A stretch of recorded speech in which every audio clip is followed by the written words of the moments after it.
आइनों की जादुई वादी के अंत में जमीन में एक पुराना दरवाजा खुल गया था।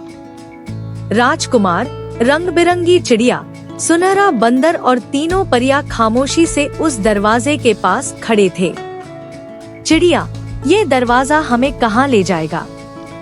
बंदर, शायद किसी जादुई खजाने तक, या फिर किसी नए खतरे में। परियों ने मिलकर दरवाजे पर रोशनी डाली और वो धीरे धीरे खुलने लगा। जैसे ही सब अंदर गए, वे पहुंच गए एक और दुनिया में, एक भूल भुलैया जैसा महल, जहां दीवारें धुंध से बनी थी और रास्ते हर पल बदल रहे थे।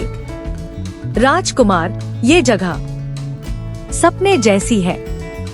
जलपरी, ये सपनों की भूल भुलैया है। यहाँ जो भी दिल में होता है वही सामने आता है। चिड़िया एक दिशा में उड़कर गई, तभी उसके सामने दीवार उगाई। बंदर ने दौड़ना चाहा तो जमीन खिसकने लगी। नरगिसी परी, ये भूल भुलैया हमें हमारे डर से मिलवाने आई है। तभी अचानक हर तरफ की रोशनी बुझ गई। सन्नाटा छा गया और एक डरावनी आवाज गूंजी, फिर मिले हम। अंधेरे से एक नया राक्षस प्रकट हुआ, इस बार धुएं और साए से बना हुआ। उसके सींग आग की तरह जल रहे थे और हाथ में था एक काला जादुई गदा। राक्षस, ये सपनों का कैदखाना है, यहाँ से कोई वापस नहीं जाता।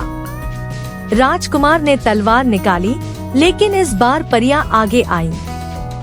रोशनी वाली परी ने हवा में चमकता हुआ एक घेरा बनाया, सपनों का जादुई वृत्त। रोशनी परी, अगर ये सपना है तो हम अपनी ताकत को खुद बदल सकते हैं। सब दोस्तों ने अपनी शक्तियाँ एकजुट की।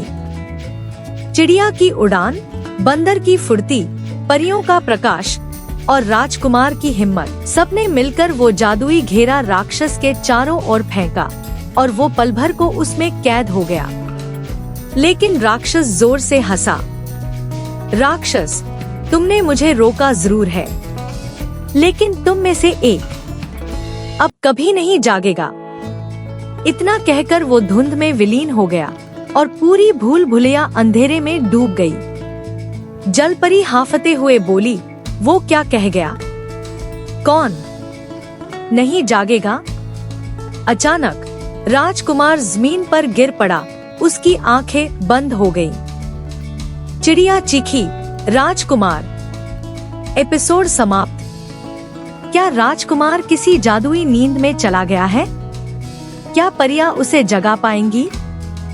या राक्षस ने सपनों का कोई भयानक जाल बिछाया है? जानिए एपिसोड 5 में।